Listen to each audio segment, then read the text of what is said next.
Assalamualaikum warahmatullahi wabarakatuh pemirsa, selamat datang di program Ngobrol Bareng. Tentunya seperti biasanya Ngobrol Bareng akan menghadirkan narasumber-narasumber berkompeten dan pastinya akan membahas putar tema atau topik yang seru. Nah, pemirsa, kali ini Ngobrol Bareng kedatangan tamu spesial dari Komisi Penyiaran Indonesia Daerah Provinsi Banten. Ada langsung saja kita sapa hari ini ada Kang Afif. Siap, Kang Afif ya. Alhamdulillah. Mungkin boleh dikenalkan lagi, ya, Kang, nama lengkap dan jabatannya hari ini. Silakan. Ya, nama saya Dr. Evi Afifi MPD, itu lengkapnya, Mas. Saya di Komisioner KPID Banten semenjak 2022 dan diamanahi menjadi koordinator bidang pengawasan isi siaran.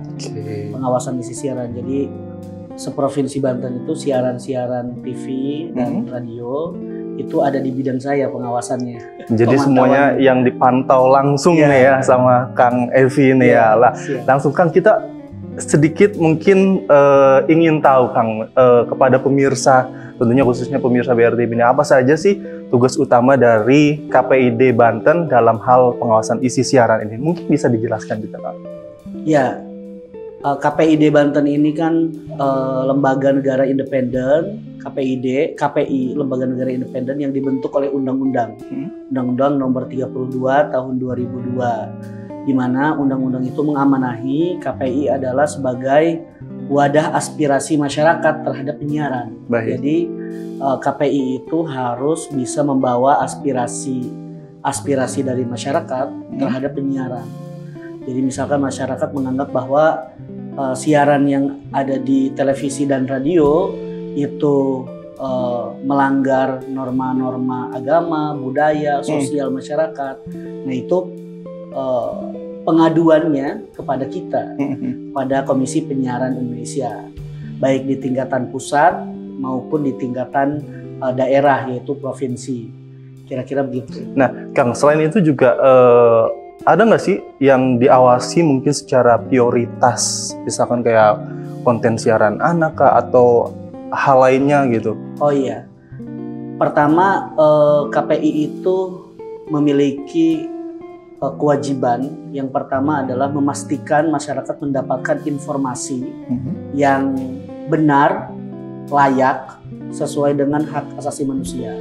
Nah, itu kan itu adalah kepastian yang perlu kita jamin. Jadi masyarakat harus mendapatkan informasi yang benar, informasi yang layak. Nah, sehingga media penyiaran itu salah satu tugasnya atau fungsi media penyiaran dalam P3SPS, Pedoman Perilaku Penyiaran dan Standar Program Siaran, itu adalah sebagai media informatif. Nah, KPID atau KPI itu punya peran untuk memastikan lembaga penyiaran itu informatif. Nah, dalam memastikan itu, melakukan pemantauan atau melakukan pengawasan isi siaran, kita punya dua metode kan. Oke. Nah, metodenya yang pertama adalah pemantauan. Nah, kita punya tenaga pemantau di KPID Banten, Provinsi Banten. Kita punya tenaga pemantau yang tenaga pemantau itu digaji oleh APBD untuk melakukan pemantauan siaran televisi dan radio. Jadi dari jam 8 sampai jam 4 ya aktivitasnya mendengarkan radio dan nonton TV. Kemudian dia melaporkan hasil dari yang dilihat, yang ditonton, yang didengar itu apa saja. Misalkan contohnya adalah di dalam P3SPS, salah satu fungsi KPID ya, salah satu tugas KPID adalah merumuskan P3SPS, Pedoman Perilaku Penyiaran Standar Program Siaran yang dinyatakan oleh undang-undang. Kemudian setelah kita rumuskan, kita tetapkan. Setelah kita tetapkan, kita yang juga melaksanakan pengawasan terhadap pelaksanaan P3SPS. Jadi P3SPS itu dilaksanakan nggak sama lembaga penyiaran, sama TV, sama radio dilaksanakan nggak? Nah, KPID yang memastikan itu terlaksana. Salah satu contohnya kan, itu misalkan di layar televisi ya, di layar televisi kita itu kan di ujung layar televisi itu ada tulisan atau angka-angka. Contohnya adalah A, kan? R, D. Nah, itu yang disebut dalam P3SPS, Pedoman Perilaku Penyiaran, Standar Program Siaran, itu adalah klasifikasi program siaran. Dan itu kewajiban. Jadi kalau televisi tidak mencantumkan itu di program acaranya, maka akan kami panggil. Ya. Dapat surat cinta ya? Dapat surat cinta. Nah, tadi kan yang disampaikan adalah secara real time-nya adalah dalam pengawasan itu ada staf ya Kang ya, yang bertugas secara langsung. Artinya ini 1x24 jam Kang, atau seperti apa?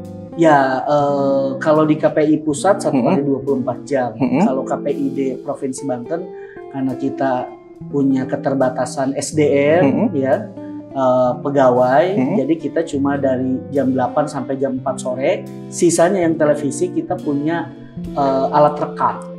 Jadi nanti direkam dari jam 4 sampai malam, terus kemudian besoknya dicek rekaman itu. Nah untuk masyarakat sendiri, apakah nanti dilibatkan nggak sih Kang dalam pengawasan isi siaran sendiri Kang? Nah yang tadi saya sampaikan kan metode pengawasan isi siaran Komisi Penyiaran Indonesia itu kan metodenya dua. Yang pertama adalah pemantauan. Nah, yang kedua ini yang melibatkan masyarakat, yaitu pengaduan masyarakat. Yaitu pengaduan. Metode yang kedua pengaduan. Nah, pengaduan ini kami membuka hotline, kami membuka nomor aduan kepada KPID. Kita punya IG, Instagram KPID ya, yang menjadi ruang masyarakat Banten khususnya itu melakukan aduan kepada kita.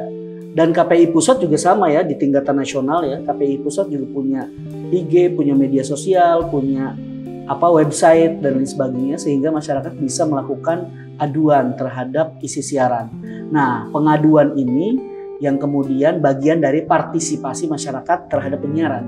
Jadi masyarakat harus partisipasi terhadap penyiaran. Misalkan masyarakat melaporkan, mengadukan apa saja yang kurang, apa saja yang tidak sesuai dalam aturan penyiaran, itu diadukan, dilaporkan kepada Komisi Penyiaran. Kan tapi sebelum masyarakat melakukan pengaduan itu kan masyarakat harus diedukasi. Harus diedukasi, harus disampaikan apa saja sih aturannya. Kan masyarakat mungkin sebagian nggak tahu ya, bahwa contoh yang tadi saya sampaikan ada tulisan A, anak itu kan yaitu usia 7 sampai 12 tahun. Nah, kemudian R 13 sampai 18 tahun. D 18 tahun ke atas. Kalau itu tulisannya R, maka anak usia 12 tahun ke bawah, 12, 11, 10 gitu, kan tidak boleh nonton sesungguhnya. Nah, masyarakat kita kan jarang ada yang tahu ya. Nah, itu kan klasifikasi program siaran itu adalah cara supaya bahwa tontonan itu sesuai dengan klasifikasi usia, segmentasi umur kan, dan lain sebagainya. Jadi tidak semua siaran itu bisa ditonton gitu.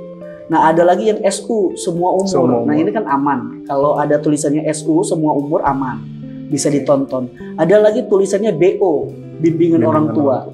Nah, kalau tulisannya BO, maka anak tidak boleh nonton sendiri. Harus ditemani ya. Iya. Namanya juga BO kan, bimbingan orang tua. Orang tuanya membimbing. Nah, tayangan ini nggak boleh. Nah, ini maksudnya begini. Nah, ada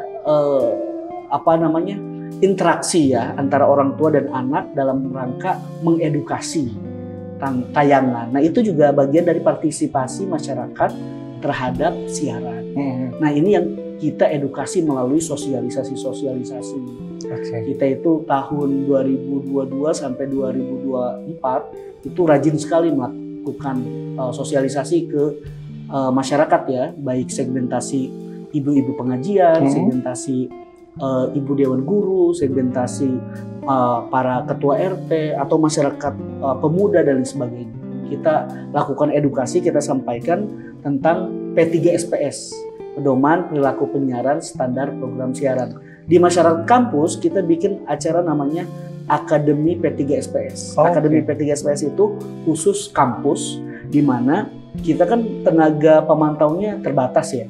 Nah, mahasiswa yang jurusan ilmu komunikasi itu kita minta menjadi kader penyiaran kita yang melakukan pemantauan di luar. Jadi artinya dia di rumah, dia mendengarkan radio, dia nonton TV, kemudian dia bisa melaporkan kepada KPID. KPID. Nah, Kang tadi kan sempat disampaikan juga ya, ada kualifikasi khususnya untuk tayangan atau program siaran yang ditayangkan oleh lembaga penyiaran. Nah, ini artinya ada kriteria khusus dong dalam penayangan-penayangan mulai dari jam tayang. Betul. Nah, dari KPID sendiri untuk mensosialisasikan ke lembaga penyiaran sendiri itu seperti apa, Kang? Oh iya, yang kita lakukan pertama sosialisasi tentang peraturan ini. Sesungguhnya begini, lembaga penyiaran ketika dia mengurus IPP, izin penyelenggara penyiaran, dan izin siaran gitu ya, ISR. Nah, itu dia include harus memahami P3SPS. Satu itu karena P3SPS itu kan pedomannya insan penyiaran ya. Kayak Akang kan wajib hafal atau wajib memahami lah ya P3SPS. Nah, yang kedua, sebagai pengingat, kami juga sering mengadakan acara seperti workshop dan lain-lain, memanggil lembaga penyiaran. Nah, yang kedua ini kita panggil lembaga penyiaran. Tak kurang kemarin tahun 2024 kita sudah memanggil sekitar 3-5 kali.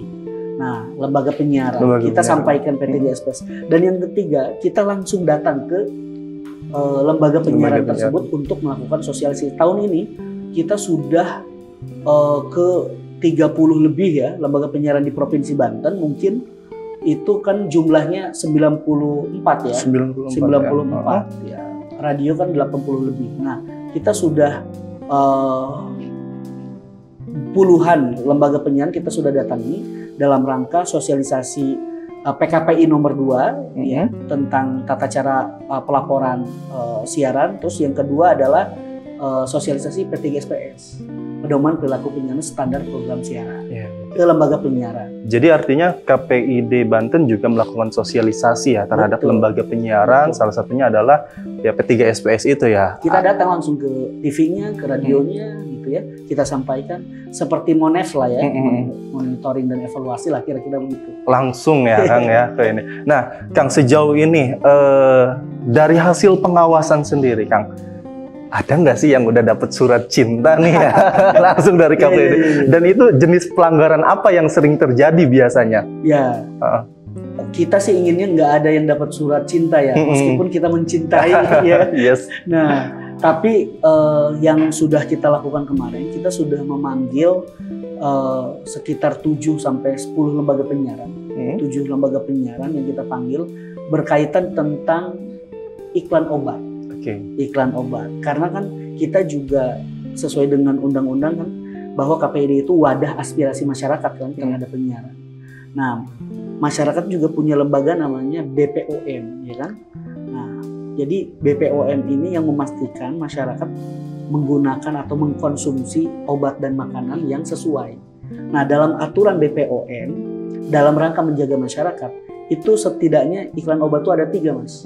Yang pertama obat murni, yang kedua obat tradisional, yang ketiga adalah bukan obat tapi produk atau pangan industri rumah tangga PIRT.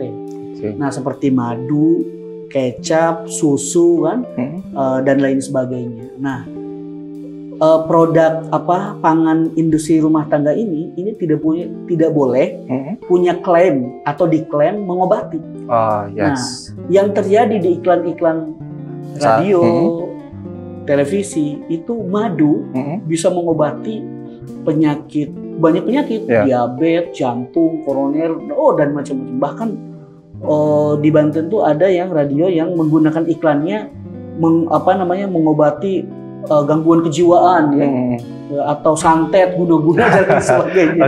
Baik, Kang, kita akan lanjutkan. Kalau tadi berbicara tentang diawasinya adalah iklan ya Kang ya, siaran iklan salah satunya adalah pengobatan. Nah, berikutnya ini bagaimana KPID Banten menindak siaran yang dalam artian ini di program unsur seperti ada kekerasan, pornografi ataupun ujaran kebencian, ini seperti apa Kang tindakannya?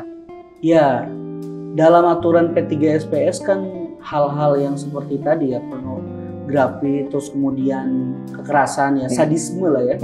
Sadisme itu kan tidak boleh kan. Nah, itu tidak boleh, dan kita memastikan bahwa masyarakat tidak menonton hal-hal yang sifatnya sadisme. banyak hal yang diatur oleh P3SPS, bukan hanya sadisme. Tayangan-tayangan seperti supranatural saja, tayangan-tayangan yang horor itu diatur. Misalkan tidak boleh menjelaskan atau menggambarkan seakan-akan ada jin masuk botol. Contohnya di dalam P3SPS itu. Nah, sehingga masyarakat berimajinasi kemana-mana dan lain sebagainya. Nah, itu kan aturan-aturan yang kita jaga, kita pastikan bahwa siaran itu betul-betul sesuai dengan aturan P3SPS dalam rangka untuk membuat siaran itu sehat dan juga siaran yang bermartabat, karena tujuan penyiaran kita adalah membangun karakter bangsa lah, kira-kira begitu. Nah, kita pastikan di TV tayangan-tayangan yang menjurus kepada pornografi, tayangan kepada sadisme, ya, kepada kekerasan dan lain sebagainya, kita pastikan, kita pantau tidak ada, ya. Artinya kalaupun ada, kita langsung panggil lembaga penyiarannya. Kita punya aturan untuk punya aturan dan juga punya kewenangan untuk memanggil melalui teguran pertama. Kalau sudah dipanggil, diklarifikasi dan betul, kemudian teguran pertama, teguran kedua. Kalau teguran kedua tidak diindahkan, itu naik ke atasnya adalah kita bisa hentikan program acara tersebut. Nah, sementara kalau masih tidak diindahkan oleh lembaga penyiaran, permanen lembaga program acaranya kita hentikan. Nah, kalau masih tidak ikut aturan KPID lah, sebut saja begitu, IPP-nya kita rekomendasikan untuk dicabut. Jadi ada rules-nya sendiri ya dalam proses pemberitahuan. Nah, maksudnya dari teguran 1, teguran 2, teguran 3 masih diendahkan, dikoordinasikan. Betul. Kalau di radio, kalau TV sementara ini kan alhamdulillah aman ya. Nah, kalau di radio itu pernah ada yang di KPID itu lagu. Nah, lagu-lagu yang cenderung kepada pornografi misalkan ya. Nah, lagu yang dewasa itu kan klasifikasi dewasa itu harus ditayangkannya jam 10 malam. Jadi klasifikasi D, tayangan dewasa misalkan ya, bincang seks contohnya. Itu tayangannya namanya klasifikasi D. Nah, klasifikasi D itu harus jam 22.00 ke atas. Nah, itu di radio ada yang misalkan yang seperti itu jam 10 pagi, ya, jam 1 siang gitu kan. Kita lagi bawa mobil buat radio di Banten ngedenger lah, itu yang kemudian kita tindak. Yes. Nah, Kang, selain itu juga kan di era yang sekarang ya, dulu era analog, terus sekarang ke digital. Ini lebih banyak lagi, Kang, rupanya yang harus diawasinya. Nah, dari sisi yang diawasi sendiri, Kang, kalau di Banten sendiri kan dominasinya adalah radio ya, kurang lebih sekitar 80-an, televisinya gitu. Tadi juga sempat disampaikan ada proses-prosesnya sendiri untuk peneguran-peneguran. Nah, berbicara itu juga, ini kan ada KPID itu kan daerah ya, terus juga ada KPI pusat. Nah, ini cara kolaborasinya antara daerah dan pusat ini seperti apa? Artinya kan dua lembaga ini adalah dua yang mengawasi secara langsung. Koordinasinya sendiri saya pengen tahu, Kang, seperti apa sih, Kang? Iya, dalam undang-undang dan P3SPS itu diatur. Jadi kalau SSJ itu sistem stasiun jaringan. Itu dalam P3SPS. Sistem stasiun jaringan itu dia punya induk jaringan di Jakarta. Saya tidak boleh sebut ya. Tapi banyak sekali kan yang dia punya induk jaringan di Jakarta. Tapi siarannya di Jakarta, di Aceh sana juga terpantau. Artinya masyarakat Aceh bisa melihat, masyarakat Sumatera bisa melihat, masyarakat Banten di ujung kulon bisa melihat kan. Nah, itu namanya SSJ, sistem stasiun jaringan. Nah, sistem stasiun jaringan ini kewenangannya adalah Komisi Penyiaran Indonesia. Nah, Komisi Penyiaran Indonesia Pusat ya. Nah, kewenangan pusat. Nah, kemarin misalkan beberapa bulan kemarin kita sempat melakukan rekomendasi kepada KPI Pusat. Ada satu tayangan di SSJ, sistem stasiun jaringan, di televisi induk lah ya di Jakarta, yang sifatnya nasional, televisi nasional. Nah, itu yang ditayangkan di Banten juga kan nampak gitu kan. Karena kan kita siarannya dari Jabodetabek sebenarnya. Yang disiarkan di BRTV juga nyampe ke Kota Serang. Nah, jadi itu ada siaran tentang ngomongin hal-hal yang sifatnya privat. hak privat kan itu diatur dalam P3SPS. Jadi siaran itu tidak boleh juga masuk kepada wilayah-wilayah privat, wilayah-wilayah yang sangat pribadi. Nah itu kan diumbar. Kemudian kita melakukan pengkajian, menurut kami adalah pelanggaran. Nah yang kita lakukan kan kita tidak tindak dan kita tidak surati di televisi nasional, karena itu kewenangannya KPI. Nanti kita melewati batas kewenangan kita. Yang kita lakukan adalah kita datang ke Komisi Penyiaran Pusat di Jakarta, kemudian kita melakukan rekomendasi hasil kajian kita. Nah, kita kasih ke KPI Pusat nih hasil kajian kita. Nah, seterusnya KPI Pusat melakukan pengajian ulang. Nah, dan banyak hal.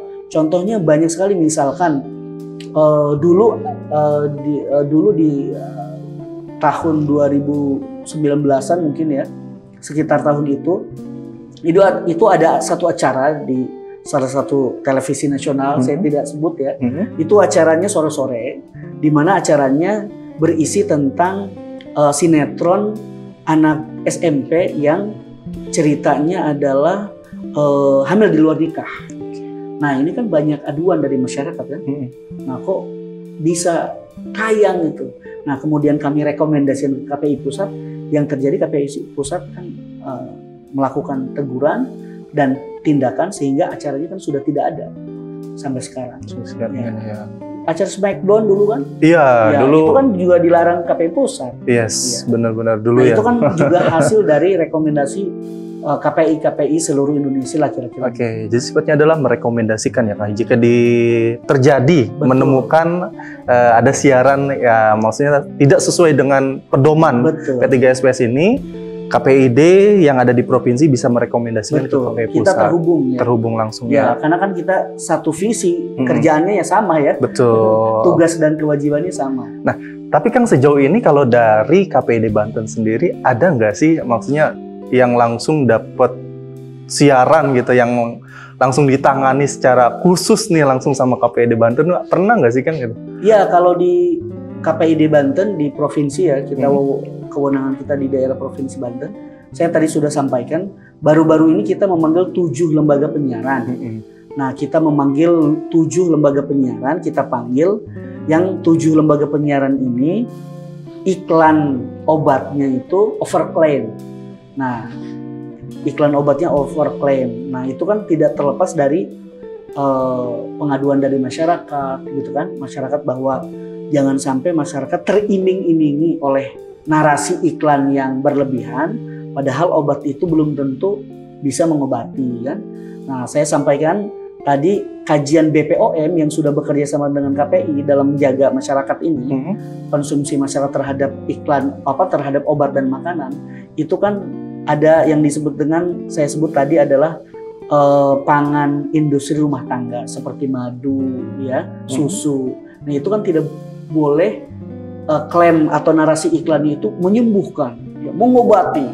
Pokoknya kalau minum madu ini cesplong, kan tidak boleh ya. Nah, bahkan dalam P3SPS itu dinyatakan ya bahwa siaran iklan wajib tunduk terhadap perundang-undangan dan berpedoman terhadap etika pariwara Indonesia. Dalam etika pariwara Indonesia, tokoh agama juga tidak boleh jadi talent iklan. Misalkan dia sebagai ustadz, dia bilang bahwa dia pakai ayat Quran, ya. Kemudian dia bilang kalau minum produk ini maka insya Allah dijamin, berkat kudrat iradat Allah sembuh gitu. Sehingga masyarakat terdorong kan. Nah, itu juga diatur kan bahwa itu tidak boleh. Nah, itu yang kita jaga di pengawasan isi siaran di KPID Banten. Jadi artinya dalam yang disampaikan adalah kalau iklan itu jangan ada klaim dulu ya, khususnya kalau yang iklan-iklan obat seperti tadi, overclaim ya. Oke. Nah, Kang, selain itu juga yang ingin saya tanyakan juga, artinya selain tadi staf yang dilibatkan untuk pengawasan, masyarakat juga dilibatkan untuk dalam mengawasi ini. Kang, ini seberapa aktif nih masyarakat Banten khususnya yang sudah melakukan, maksudnya masyarakat langsung WA KPID, ini ada siaran yang tidak sesuai gitu. Ini masyarakat Banten sendiri seperti apa, Kang? Respon aktifnya nih dalam pelaporan-pelaporan seperti itu, Kang? Ya, alhamdulillah sejauh ini masyarakat Banten partisipatif ya, baik melalui hotline kita, nomor aduan kita, mungkin nanti bisa ditayangkan ya nomor aduan kita di sini. Melalui IG, banyaknya melalui IG karena kan IG lebih mudah ya berkomunikasi. Nah, jadi melalui IG itu banyak yang mengadukan, kok tayangan ini begini, contohnya begini, yang sering itu di IG masyarakat Banten itu, saya sering lihat di salah satu televisi nasional, SSJ, tidak saya sebutkan, itu acaranya dari pagi sampai sore, acaranya itu-itu aja sesungguhnya. Yang dimana acaranya sebenarnya sama rangkaian ceritanya. Jadi tentang perselingkuhan lah kira-kira begitu. Nah, kata laki-laki di masyarakat Banten itu, kata suami, itu gara-gara istri saya sering nonton acara tersebut, saya itu selalu disuuzon ya. Dianggap kalau pulang malam selingkuh kan. Aduh. Dan lain sebagainya. Nah, itu kan kami juga rekomendasi hasil itu kan pengaduan masyarakat ya. Pengaduan masyarakat kemudian kami tampung ya.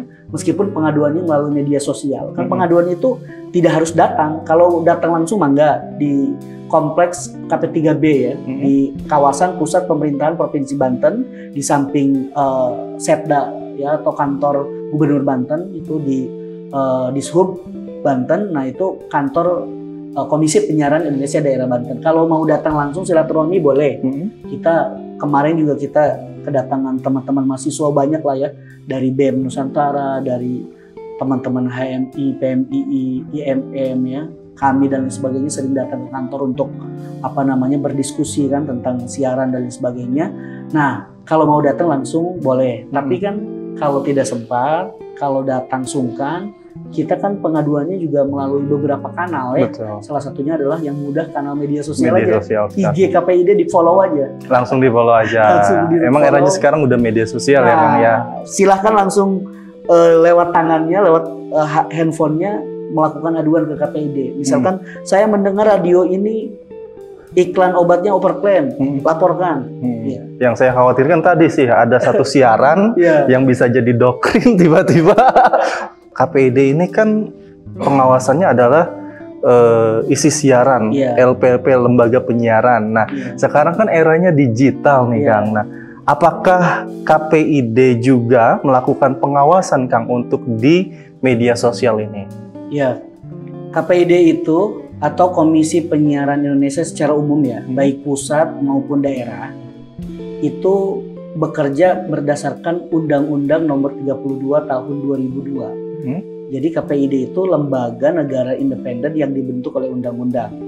Nah, semasa undang-undangnya belum dirubah atau belum direvisi oleh anggota DPR RI, maka kami tetap melakukan pengawasan sesuai dengan amanat Undang-Undang Nomor 32 Tahun 2002. Nah, Undang-Undang Nomor 32 Tahun 2002 tidak memberikan amanah KPI melakukan pemantauan pengawasan siaran terhadap media digital.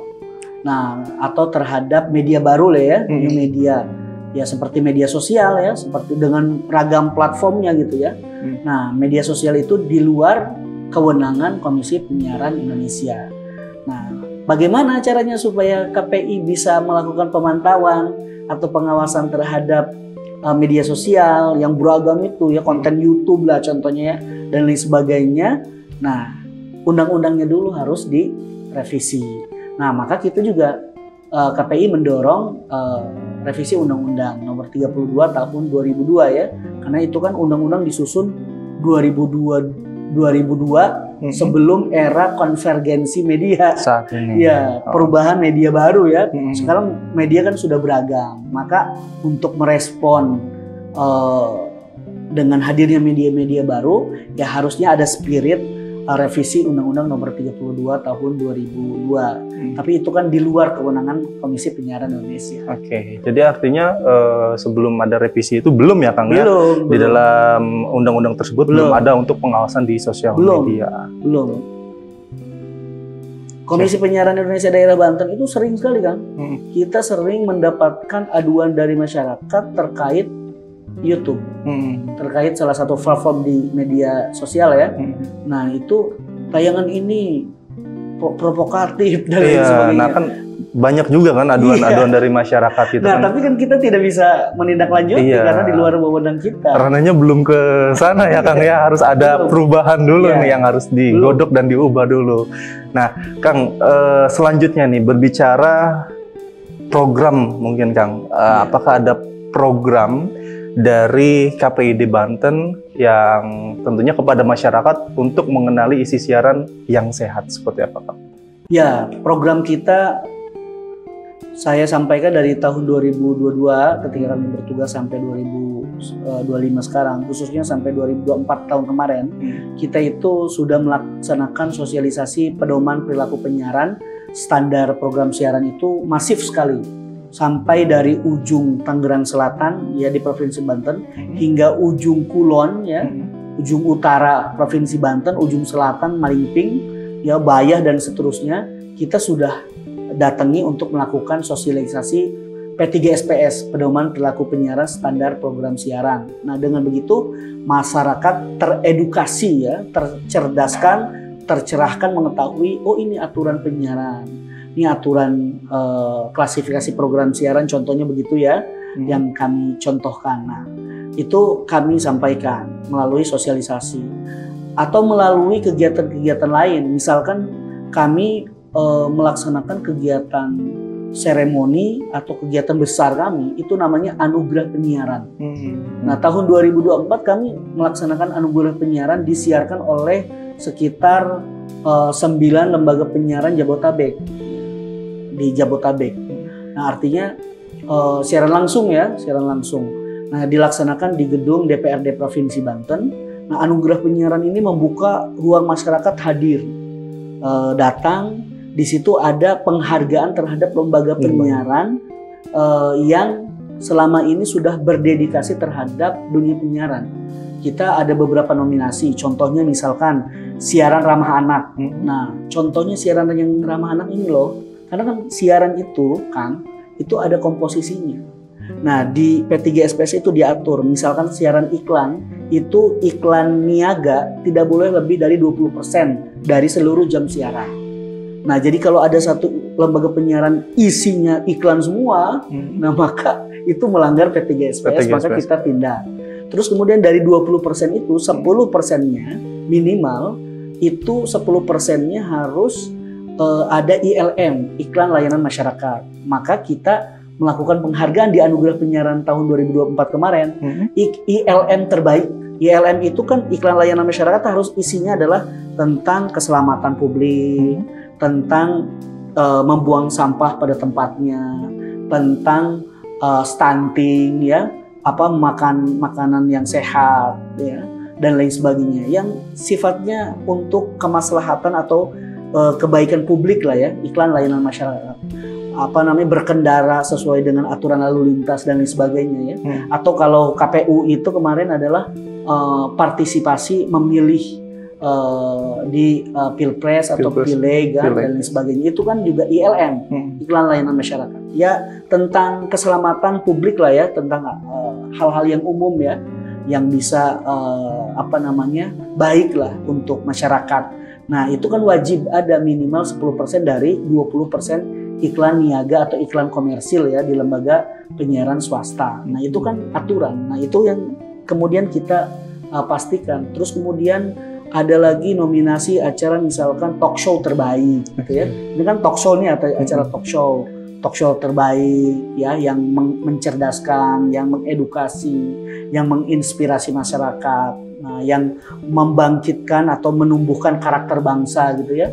Nah, terus kemudian acara hiburan ya, acara hiburan, nominasi acara hiburan yang baik, hiburan yang menyenangkan, tapi juga isi edukatifnya juga ada dan lain sebagainya. Nah, kita sampaikan ke masyarakat bahwa ini loh acara-acara yang begini yang bagus, yang mendapatkan nominasi itu. Nominasi. Dan itu terbuka, masyarakat pada datang, kelompok-kelompok. Ya kan, kita undang secara resmi dan kita juga selalu ya koordinasi dengan tokoh-tokoh masyarakat dan juga tokoh-tokoh agama, misalkan seperti Majelis Ulama Indonesia, Kementerian Agama itu sendiri ya, dengan ormas keagamaan seperti NU, Muhammadiyah, Persis dan lain sebagainya, kita juga melakukan koordinasi ya dalam rangka ya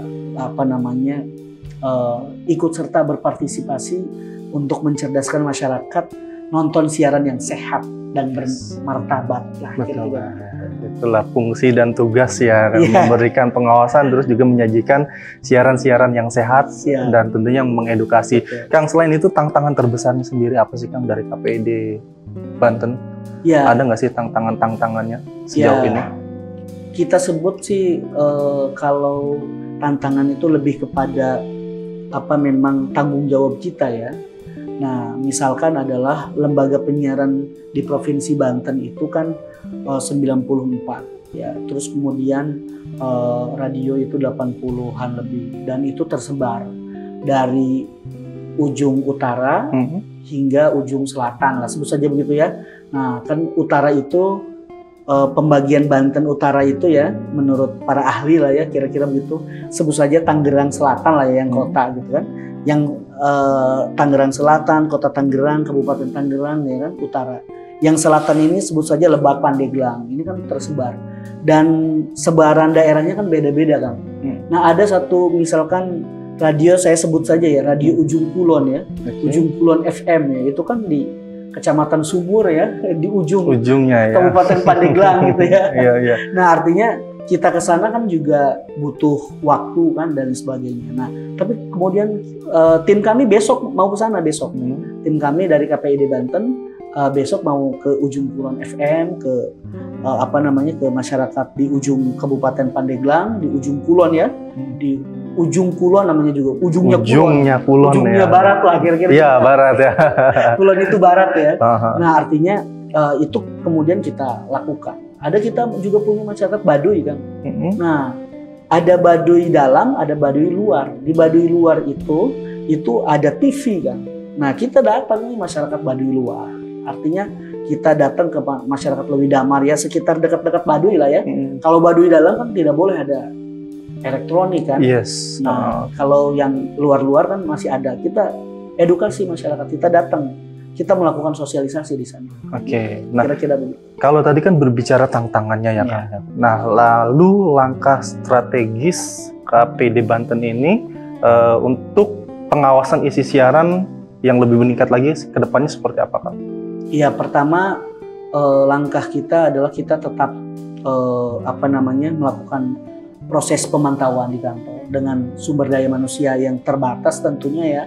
Dan ini kami terus koordinasikan baik dengan pemerintah daerah khususnya ya, baik yang eksekutif ke gubernur maupun ke legislatif ya, anggota dewan Komisi 1 ya DPRD Banten, bahwa terkait SDM ya, sumber daya manusia, tenaga pemantau kita. Nah, terus kemudian karena kan kalau radio itu banyak ya, otomatis kan sehari itu tidak 80 radio dipantau kan, nggak mungkin. Karena kita punya SDM yang sangat jumlahnya terbatas sekali. Nah, sehingga kan harus dilakukan penjadwalan kan. Nah, itu yang kemudian kita terus lakukan koordinasi ya untuk ada semacam pengembangan ya terhadap itu. Nah, terus kemudian infrastrukturnya, alat rekamnya juga dengan era digital juga kita sudah digital, artinya lebih baik. Terus kemudian selain pemantauan, tenaga pemantau, peningkatan SDM tenaga pemantau itu sendiri. Yang kedua yaitu pengaduan masyarakat. Jadi kan KPID ini kalau masyarakatnya tidak respon juga terkesan lembaganya kurang banyak di ini ya. Nah, sehingga cara kita meningkatkan kerja keras kita ya selama ini, meningkatkan partisipasi masyarakat melalui pengaduan adalah kita edukasi atau sosialisasi. Kita sudah bekerja sama dengan 8 perguruan tinggi di Provinsi Banten. 8 perguruan tinggi, dan ini akan nambah terus. Nah, khususnya yang punya fakultas ilmu komunikasi khususnya. Nah, itu kita lakukan kerjasama, kita lakukan akademi P3SPS, kita lakukan sosialisasi, kita lakukan MOU, kita lakukan kerjasama dengan semua lembaga dalam rangka membumikan penyiaran ini supaya menjadi gerakan kita bersama-sama gitu, supaya masyarakat berpartisipasi. Nah, itu langkah-langkah kita dalam rangka meningkatkan pengawasan siaran. Pengawasan siaran. Nah, itu salah satu langkah-langkah strategis. Ya. Kang, mungkin terakhir nih Kang, kepada pemirsa BRTV, ada pesan atau closing statement atau ajakan kepada pemirsa BRTV dari KPID Banten. Seperti apa, Kang? Baik, kepada para pemirsa, apa yang ditonton, apa yang dilihat, itu yang akan membekas kepada karakter keseharian generasi kita.